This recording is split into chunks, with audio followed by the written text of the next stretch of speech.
অতীতে আমাদের দল বাংলাদেশের জনগণের সাথে যে অন্যায় আচরণ করেছে, যে জুলুম করেছে, আমরা বিনা শর্তে মাপ চাই।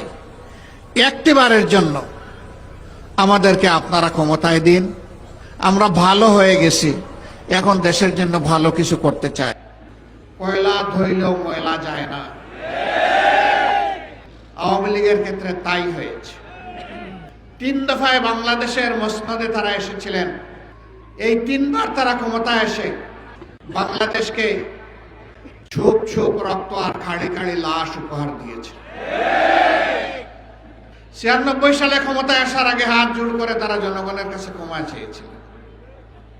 অতীতে আমাদের দল বাংলাদেশের জনগণের সাথে যে অন্যায় আচরণ করেছে, যে জুলুম করেছে, আমরা বিনা শর্তে মাপ চাই। একটিবারের জন্য আমাদেরকে আপনারা ক্ষমতায় দিন। আমরা ভালো হয়ে গেছি, এখন দেশের জন্য ভালো কিছু করতে চাই। হাতে তসবি ছিল, মাথায় ঘুমটা ছিল। জনগণ সহজ সরলভাবে ধারণা করেছিল তাদের মানসিকতার পরিবর্তন হয়েছে, কিন্তু না। যখনই তারা মসনদে বসলেন, তারা আপন রূপে আত্মপ্রকাশ করলেন।